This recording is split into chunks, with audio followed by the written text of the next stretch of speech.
E aí, galerinha, beleza? 100%? Como é que estão por aí? Tudo bom, né? Ó o tema, população brasileira, um tema que a gente vai tratar, estaremos, né, tratando agora dessa nossa temática na parte de geografia humana. É um tema que está lá também, pronto, bem afiado ali pra gente. Quando a gente fala da população brasileira, temos que pensar várias hipóteses, né? O contexto da etnia, a questão dos povos, o encontro dos povos, a unificação desses povos, a questão do índio, do negro, do pardo, do branco, mameluco, de todas, né, o sentido, o cenário. É claro que isso é um ponto, não é o conteúdo todo da população brasileira, porque nós temos que lembrar fatores de migração, por exemplo, a locomoção, a localização desse povo, para onde esse povo está indo, para onde ele vai. Então há uma lógica, uma organização bem plausível, né, no que diz respeito a esse contexto nosso aí de localização da população brasileira mesmo, né, que é um tema bastante corriqueiro e importantíssimo para a gente ter uma noção a respeito dele. E principalmente como é que tudo começou, né? Aí onde eu falei dessa ideia da chamada composição étnica desse povo que eu quero tanto estar destacando aqui com vocês. Então, ó, destaquemos aqui essa composição étnica do povo brasileiro, onde a gente teve categoricamente tanto a presença do português quanto do africano e do ameríndio. Fica até melhor a gente fazer um destaque dessa forma, porque não dá aquele ar de segregacionismo, né, que a gente tem, que a gente conhece, que infelizmente temos 4 cantos do mundo hoje em dia. E o Brasil não é diferente, você percebe um segregacionismo social muito grande ainda, há um vínculo de preconceito em vários cenários. Vamos dar um exemplo, saindo um pouquinho só dessa ideia aqui do Brasil, mas do mundo um pouco. Quando a gente vê uma entrevista do Benjamin Netanyahu, o premier judeu, onde ele destaca sobre isso, israelense, onde ele fala que ele culpou num discurso dele que Hitler ouviu uma liderança palestina durante o período da Segunda Guerra Mundial, isso por volta de 1942, 43, e por isso que ele fez o Holocausto. Só que o Holocausto já tinha começado antes, e ali ele já querendo incitar mais um ponto do ódio, né, em cima dos povos. Ou seja, o preconceito, pessoal, não é só pelo contexto de cor da pele, mas ele se dá pelas ideias, pelas atitudes. Então o contexto étnico ele vai muito mais longe do que apenas a cor, né? Porque o Brasil ele se compôs em cima disso. Aqui, chegando os portugueses, já haviam quem? Os ameríndios já estavam por aqui. Olhando do outro lado, você já tinha a figura dos negros que vieram, os africanos que vieram para cá. Então isso compõe essa simetria, ou essa assimetria, melhor dizendo, da população brasileira como um todo. Então, eis o contexto aí que nos chama bastante atenção nessa lógica nossa. Bem, pensando por esse lado, então, nós temos como é que é a formação desse povo brasileiro. A população brasileira ela é bastante miscigenada. Isso ocorreu em razão da mistura de diversos grupos humanos que aconteceu no país. São inúmeras as raças que favorecem a formação do povo brasileiro. Raça ou etnia, né, pessoal? A gente às vezes destaca isso aqui só como um contexto geográfico de nomenclatura. Se eu pego, por exemplo, alguns geógrafos, como o próprio Milton Santos, ele não trata muito bem ele não fala muito bem dessa questão, mas ele também cita em seus livros o material falando sobre o contexto, como eram tratados como raça os povos. Mas é apenas um fator terminológico, né? Não diria para vocês que é um fator de via de regra. A título da nossa prova, você pode encontrar um texto falando sobre isso, então você não vai se surpreender e não precisa fazer um juízo de valor. O que a banca quer? A banca quer que você interprete o fato. Interprete e entenda. Não precisa discutir com o fato. Você tem que, olha, isso aqui é o fato geográfico, está certo ou está errado? Qual é o item certo?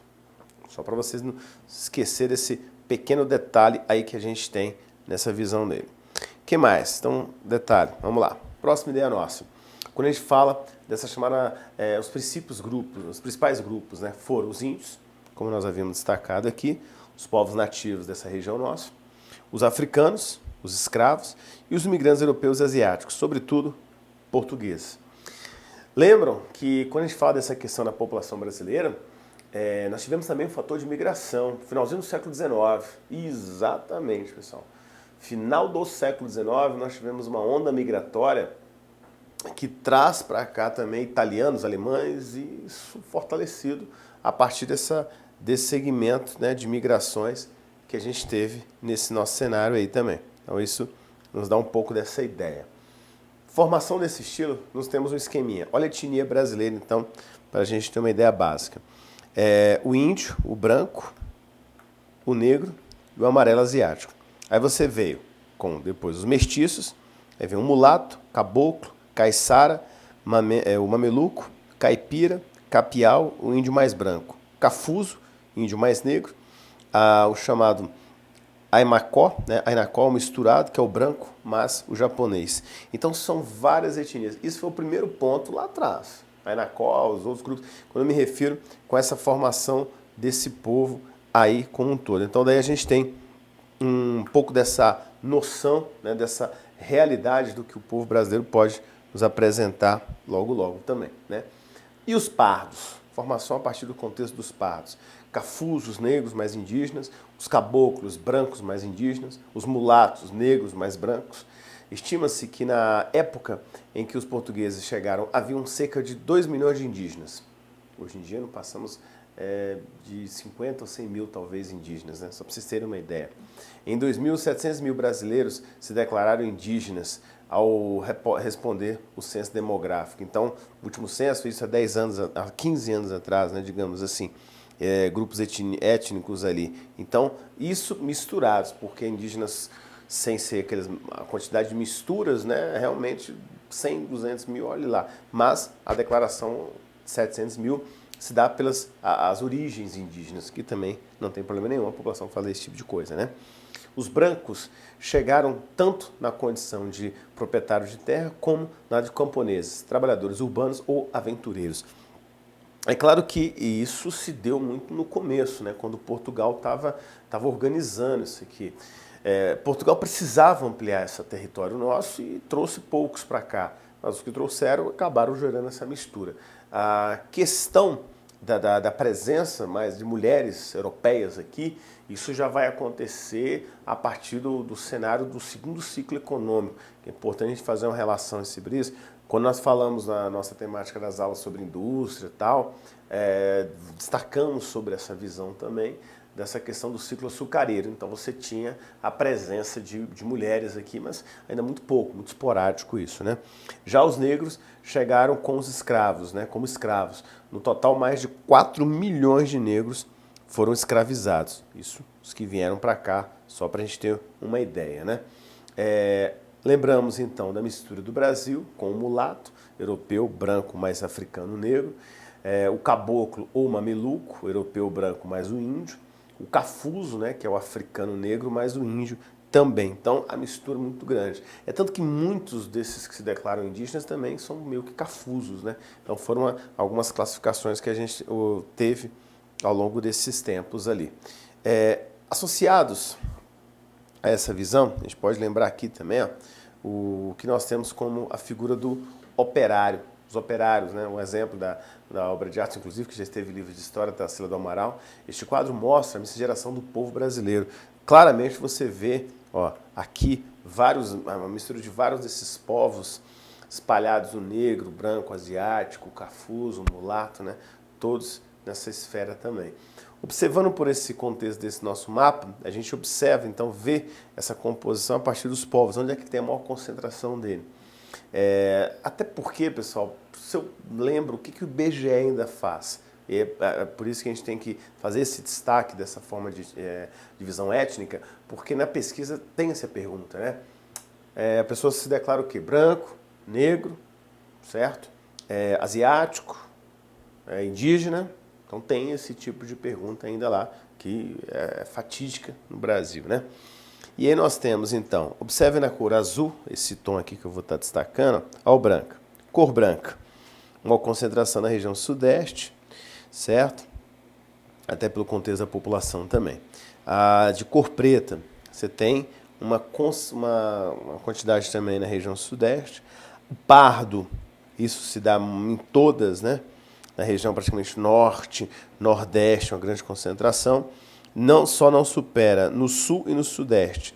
E agora, norte, nordeste, centro-oeste, a cor parda ela é predominante. Amarela e indígena são considerações bem menores nós vamos estar pegando aí em todas as regiões. Mesmo, veja você, mesmo na região norte, né? Porque a questão do indígena também não é tão forte assim, né? A população, como também a própria população negra, muitos ainda não se declaram, não se percebem de tal fator. E as pesquisas foram se modernizando aos poucos. Exatamente isso, aos poucos, gente. Né? E a cor, né, para falar preta, né? Tanto que também há controvérsia em cima disso, discussões em cima do IBGE para fazer alterações e mudanças ao longo desse tempo aí também, né? Mas esses são nossos mapas oficiais que a gente tem sobre essa situação do IBGE. E aí a gente percebe aqui dados um pouco mais recentes, onde já vem a situação do negro, né, a negra, aparecendo aqui para a gente também. Olha a referência aí que eu coloquei para vocês, pouco a pouco, estão vendo? Ótimo. Vamos lá, estrutura da população, quando a gente pega a etnia branca, 1950, anos coletados, hein? Segundo o IBGE, o que a gente tinha? Em 50, 61,7% da população se declarava. 80, 54%. 96, 55%. 2009, 49%. Aí você percebe o seguinte, professor, a sensação que a gente tem é que parece que houve, então, o esclarecimento. Sim. Olha como é que a educação ela é transformadora. Ela é transformadora. A partir do momento que começa a ter um esclarecimento, inclusive o próprio negro, ele também vai ficando naquela dúvida, mas ele passa a ter um trabalho de autoafirmação que é muito desafiador. Aí você vai observar aqui ainda, ó, negra, em 50 era mais, 11, 80, 5,9, 96, 4,9, 2009, 7,4. Você fala, professor, peraí, o que aconteceu? Aconteceu que você tinha uma imposição na década de 50, entre 80 e 96 ficou naquelas dúvidas, mas de 2000, porque nós tivemos o censo de 90, de 2000 ele vai ser mais enfático. E foram os anos de maior esclarecimento. Por isso que a gente tem uma queda aqui e uma retomada. Possivelmente, no próximo censo, eu já estarei me referindo ao censo, vamos colocar, de 2020, você vai ter um número maior, tá? E entra a cor parda, que a população foi aumentando cada vez mais também. Você pode estar observando aí, de 26, 38, 39 a 42%. Também o cara olha, pô, peraí, eu não sou nem branco, mas também não sou negro totalmente. E nem indígena. Então entra a classificação parda, que o IBGE também acabou reconhecendo. Entra o amarelo, 0,6, 0,6, 0,5, 0,6. Essa mistura é muito pouca, depende também da região. A região sudeste que é mais enfática, a região sul, em cima disso. E o indígena, que até então não era feito o censo. E a gente passa a perceber o censo em 96 e depois, em 2009, também outro dado relevante, como pesquisas prévias ali, que vieram acontecendo. Dessa forma, a gente destaca o seguinte, mulatos e os mestiços ali nessa história nossa. Olha o esqueminha para vocês visualizarem melhor. Vamos lá, o que nós temos então aqui para pensar? A escassez de mulheres brancas motivou a miscigenação registrada desde os primeiros anos da colonização.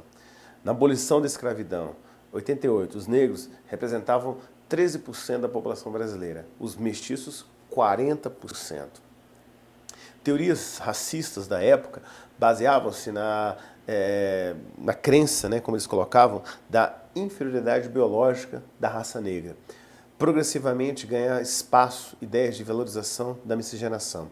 Os mulatos também seriam inferiores, pois sangue negro corre em suas veias. Porque aí você teria a questão da figura dos pardos em cima desse contexto ali também. Então já há uma situação para tentar incentivar e a outra para discriminação, que não deixa de ser, né? Isso ainda acontece muito, você ainda percebe, nós estamos em pleno século XXI, você ainda tem isso notório. Então as políticas de afirmação de gênero, afirmações, têm que ser mantidas. Né? Então a gente não evoluiu muito nisso num país do porte do nosso, que é o Brasil, né? E como aspecto ainda, nós temos aí a democracia racial. A miscigenação evitou, digamos, o confronto de raças.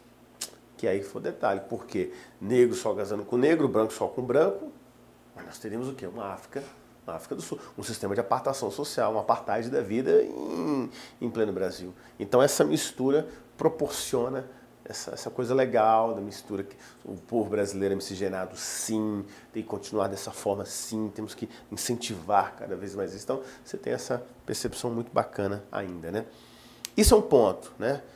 E aí você percebe, a realidade, porém, é bem diferente ainda em alguns aspectos. Quando a gente destaca aqui, ó, preta ou parda, anos de estudo, e branca, comparados. Até 4 anos, branco mais, de 5 a 8 anos também. Isso vai só aumentando essa diferença, de 9 a 11 anos e 12 anos ou mais. Então, outra realidade a ser mudada, a presença de estudos. Brasil, rendimento hora de população ocupada por grupo de anos de estudo, 2007. Então, há uma latente, uma diferença ainda muito grande em cima disso. O que nós temos, então, para pensar aí? Quando a gente destaca, dentro do contexto já do século XX, o crescimento da população, altas taxas de natalidade, diminuição da taxa de mortalidade de países desenvolvidos, isso já se destaca um outro lado do conteúdo população. Deixa eu só destacar aqui para vocês, ó, esse ponto. Quando a gente fala dessa etapa da população brasileira agora, a gente sai desse contexto étnico, contexto racial, né, que às vezes não traz muito conforto para muitas pessoas, para a gente entender a população agora num bojo um pouco maior. E a quantidade, e os habitantes, e a população como um todo. Pelo seguinte, porque hoje no Brasil nós estamos trabalhando com 200 milhões de habitantes. O censo, gente, oficialmente ele é feito a cada 10 anos. Né? Então, nós tivemos o último dado em 2010, o próximo daqui a 5 anos, em 2020. Pois bem, e a questão por trás de tudo isso é, o IBGE ele vai atualizando dados. Ele vai atualizando dados sempre. Ano a ano você vai coletando algumas informações. Quando chega no ano do censo, o IBGE só faz aquele fino trato da informação. E logo depois ele já vem no ano subsequente divulgando e tabulando essas pesquisas, ou seja, vai fazendo essa divulgação toda.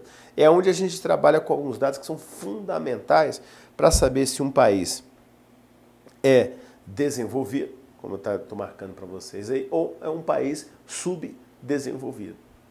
Tá? Então isso vai ser relevante o quê? A taxa de natalidade e as taxas de mortalidade, para determinar fundamentalmente o quê? O crescimento vegetativo. E a taxa de natalidade em um país desenvolvido ela é menor. Significa que menos pessoas estão nascendo, menos casais estão tendo filhos. A taxa de mortalidade idem. Os que nascem não morrem rapidamente, ou seja, não morrem ao nascer. Então isso também é um ponto, né? E outro é que a taxa de mortalidade está ligada também um pouco, está ligada ao cenário de longevidade dessa população. Está vivendo mais. Exatamente isso. Vejamos então. Avanço tecnológico aí, ó, agropecuária, né? Nós melhoramos. Melhorias nas condições sanitárias, as pessoas estão vivendo mais, a taxa de mortalidade automaticamente da mortalidade infantil, né, caiu, é isso que eu estava falando no primeiro momento, a taxa de mortalidade adulta também cai. Melhores condições sanitárias, água encanada, esgoto. Isso tudo são marcos ali dentro. Avanço na medicina, medicamentos, exato. Industrialização e infraestrutura. Então a pessoa pega um ônibus na porta de casa, a pessoa tem uma certa qualidade de vida maior que nós não tínhamos anos anteriores, sabe? Então tudo isso, pessoal, são aspectos determinantes, eu diria para vocês. Aspectos determinantes para que nós possamos ter uma condição de vida saudável, uma condição de vida melhor, uma longevidade, está se vivendo mais, está se trabalhando mais. A média de vida aumentou, 73,8 anos. Então, com isso, a gente pode dar um exemplo categórico do que a gente fala aqui, ó, como o cenário do IDH, exatamente isso. Ó. Esse IDH dá uma luz aqui para a gente, com o desenvolvimento humano, onde você trabalha com a questão de longevidade, por exemplo. Estou escrevendo aqui para vocês, porque vocês vão ver comigo aí, viu? A longevidade, a questão da renda per capita da população, a situação da escolaridade também. Então, ou seja, pessoal, aí dá ideia melhor para vocês. Em desenvolvimento humano, longevidade, está se vivendo mais. A questão da nossa renda per capita, O rendimento, eu não diria para vocês que é algo tão grande assim ainda no Brasil. Tem muita coisa a melhorar, a renda per capita nossa é baixo ainda. E a escolaridade, tendo mais direito ao acesso à escola, também aumentou bastante isso aí, de forma considerável, a universalização do ensino, né? Isso nos levantou algumas hipóteses dentro do próprio contexto do século XXI, como vocês podem observar comigo aí. A desaceleração do crescimento, né, da população, que aí foi a diminuição da taxa de natalidade, diminuição da taxa de mortalidade. E com isso nós levantamos a diminuição da taxa de fecundidade, a maior participação da mulher no mercado de trabalho, fator positivíssimo, hein, gente? Demais. Porque hoje a mulher, ela preza pela carreira dela, ela não se casa mais cedo. São poucas as mulheres com grau de escolaridade que casam muito cedo, né? E, em média, muitas prezam pela sua carreira. E uma carreira você não constrói da noite para o dia. Você não tem uma carreira construída em 5, 6 anos. Não funciona dessa maneira. Uma carreira requer tempo, né, para tudo isso. Então a mulher geralmente hoje ela está se casando acima dos 30, 35 anos e tendo filho aos 40 já. Aumento da utilização de anticoncepcionais, o aumento da idade média também de casamentos. Idem não só para a mulher, como também o próprio homem está demorando mais para se casar. Aumento da qualidade de vida, o avanço da chamada tecnologia na área médica e o maior controle de doenças. Tudo isso, gente, né? Antes a pessoa morria de uma gripe, de uma febre, de uma tuberculose, de uma leishmaniose, de uma lepra, de doenças convencionais, doença de Chagas, dengue. Não, hoje ela já tem uma sobrevida, né, e vive mais. Qualidade de vida nos apresentou muito isso. Então, são um conjunto de fatores que determina essa população estar vivendo mais, estar com mais benefícios de vida. E essa transição demográfica a gente pontua de que maneira? Brasil em transição, anos 80, definição, momento em que a queda da natalidade se tornou tão significativa que a faixa etária de um período passou a ser menor que a do período antecessor. Nós vamos ver isso nas tabelas, nas pirâmides etárias, né? Causas: urbanização, modernização de economia, melhorias de condições de vida na população, alimentação, água tratada, saneamento básico, acesso a remédios, assistência médica, práticas saudáveis, avanço na educação. E outra, o que a gente percebe? Que a população hoje ela não quer envelhecer. Ela está tentando ficar mais tempo aqui, mais agarrado. Eu costumo dizer, e isso é uma pesquisa, você pode conferir pelos sites e pelos links da super interessante, revistas na área de ciência e tecnologia, que falam o seguinte: o ser humano que vai viver 150 anos, ele já nasceu, ele já está entre nós. Exatamente. E outra, você observando bem, a tecnologia avançou muito. Então quer dizer que o físico pode se acabar, mas a mente ela vai estar ficando viva. Onde você pode criar sistemas, mecanismos robóticos que vão levantar. Então tudo isso são hipóteses que já estão sendo trabalhadas e estão se tornando mais concretas. Então, da mesma forma, evitar que o corpo padeça também já está sendo trabalhado, destacado, isso aí tudo. Lembramos então, em cima do contexto ainda, das consequências dessa transição. Vejamos ali: quedas da mortalidade infantil, a fecundidade e natalidade da população jovem adulta, o PEA também estabiliza, né? E o aumento da expectativa de vida. E envelhecimento, né, da população inativa, impacto sobre o sistema previdenciário, a reformulação de políticas públicas, tudo tem que ser pensado. A população está envelhecendo. A partir do momento que a população está envelhecendo, nós temos que colocar em pormenores e quem vai pagar essa conta no final? Como é que ela vai ser paga? Como é que a gente vai conseguir redimensionar tudo isso? Pontos também a serem discutidos. E pela nossa tabela, a redução da fecundidade brasileira, vocês observam que caiu muito, né? Nós estamos com um dado colocado em 2006 aí, como vocês podem estar observando comigo embaixo. Isso equivale de 6 para 7,7, 7 em geral ali dentro. Então nós vamos ter uma queda para 2, aliás, né? 2,6. E a tendência é que isso só foi diminuindo já. Isso pegando hoje para 1,78 a taxa de fecundidade das mulheres. Ou seja, elas já têm menos de 2 filhos. Menos de 2 filhos cada casal. Então sai de 6 para 2 filhos. A década de 90, você vai passando por essa mudança constante aí também.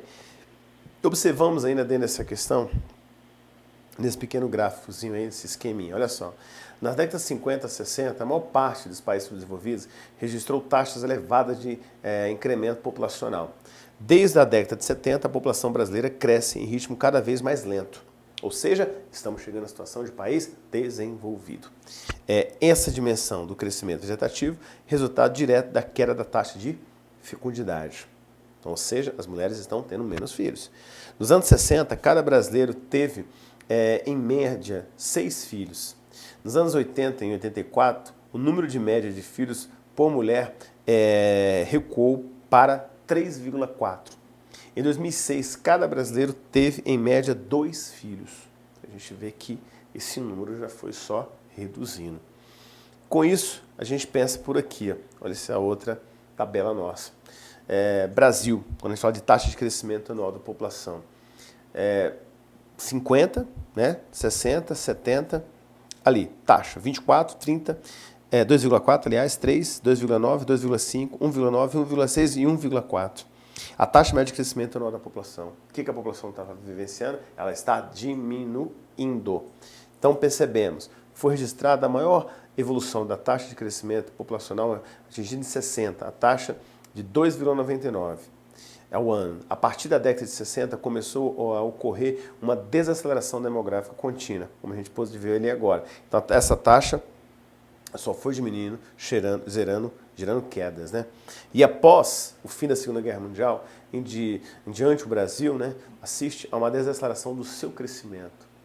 Isso fazendo com que a população, com a queda da taxa de natalidade, dê uma diminuição da taxa de mortalidade, aumentando o que? A expectativa de vida da população. São responsáveis por essas quedas o quê? Primeiro, a questão que a gente lembra da natalidade, planejamento familiar, o aumento do custo de criação de filhos, ficou muito caro para criar filho, o casal já não opta por mais, estourando 2 filhos mesmo. Participação da mulher no mercado de trabalho, a mulher trabalhando e ela, como eu falei no começo, a carreira dela vai longe. Métodos conceptivos, né, contraceptivos, como o uso de anticoncepcionais e preservativos.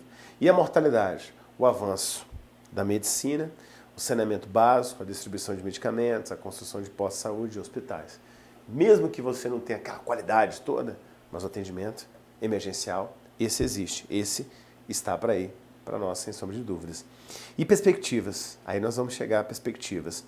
A população, o censo de 2010 apresentou esse aqui, ó, certo? 190 mil. Quando a gente fala 200 milhões é porque, como eu falei para vocês, o IBGE vai soltando dados atualizados. Olha o crescimento nosso. 72, quando o censo passou a ser trabalhado, de 9 milhões em 1872 a 190 milhões. E se eu pego para 2020, a perspectiva seria o quê? De 220, 219, 20 milhões, pode chegar a 220 milhões por aí, está acertado, né? E 2050, 259 milhões. Ou seja, gente, a população, ela desacelerou. Porque se você observar o grau que nós tínhamos ali da década de 80, olha comigo aqui, nesse cenário nosso aqui de 80, tá vendo? Se eu pego de 80, 119 milhões, 20 anos, nós não crescemos nem 100 milhões ao certo. 80 milhões por aí, 70 e poucos milhões. Mesmo com os dados arredondados agora, quando eu falo 200 milhões para vocês, não chega nem a 100 milhões em 20 anos. Se fosse um país subdesenvolvido, completamente, cresceríamos muito mais. Estouraríamos isso aí. Então, há um controle em cima disso. E a gente observando por esse censo populacional também, a projeção nossa de 2010, onde a gente vê esse destaque. O número de habitantes, como vocês podem estar observando, a perspectiva para 2050 que está aqui presente também. Então, os dados aí se comprovam como nós aportamos há pouco, né? E a população brasileira rural e urbana, o que ela vem tendo de crescimento? Olha aí, vou voltar aqui para vocês, pronto. O que a gente tem? O destaque dela, opa, aqui. Então nós temos, com a urbanização cai o ritmo de quê? Rural, né? Então você pega a população brasileira rural urbana completamente diferenciada. Olha só vocês, olha o censo em 2005 e eu posso colocar o censo de 2010, já está com 84,35%, que é o que está aqui. Não muito diferente de 84% ali não. Vejam vocês, olha o êxodo rural, população saindo, né, do campo para a cidade. E com a urbanização cai o ritmo do crescimento também, né, gente? A gente pode observar por essa tabela, olha só. Quando a gente destaca aqui, ó, cai o ritmo do crescimento, 1,17% a questão do crescimento populacional que a gente passa a ter aí para frente. E com a diminuição das taxas de crescimento vegetativo, vem diminuição da gradativamente a proporção de habitantes com menos de 14 anos, no total da população, o aumento proporcional da população com mais de 65 anos, é consequência, da redução da taxa de mortalidade e do aumento da esperança da vida ao nascer. Vem ocorrendo uma mudança na estrutura etária da população brasileira e essa alteração tem se processado de forma rápida, diga de passagem também. Né? E o cenário que a gente apresenta é o crescimento, ali de acordo com a estimativa do IBGE, em meados de 2007 o Brasil possuía 189,7 milhões de habitantes. Com o número da população brasileira é a quinta maior do mundo e a segunda da América, essa população numerosa foi resultado de quê? Da entrada de muitos imigrantes entre os anos 19 e 20 e das altas taxas de crescimento vegetativo, verificando a partir de 1940. Ou seja, o fator migratório, né, que determina bastante isso aqui pra gente. Dentro desse dado, a gente confirma o quê?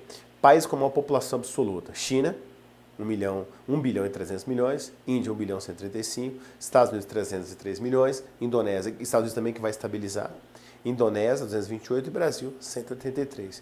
Densidade demográfica em países selecionados em habitantes por quilômetro quadrado, dados de 2007, Mônaco 16.500 por quilômetro quadrado, Singapura 6 milhões, Bangladesh 996, China 138 mil, 73 por quilômetros quadrados, Brasil 22,47, a densidade demográfica nossa é muito baixa em determinados locais, né? Canadá 3,3 e Mongólia 1,73. Você encontra um cara aqui, outro, não sei quantos quilômetros ainda, lá na sua frente você vai encontrar um cidadão bem longe de vocês, digamos assim. Então a coisa é bem limitada, né?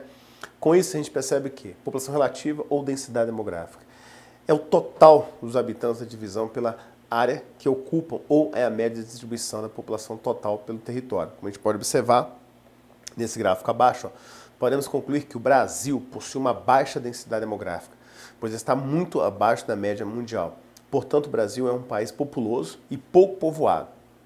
Concentração, região sudeste, desconcentração, região norte, por exemplo. Ela possui uma grande população absoluta, mas uma baixa densidade demográfica. Olha aí como a gente pode observar aqui, 22,2 no dado.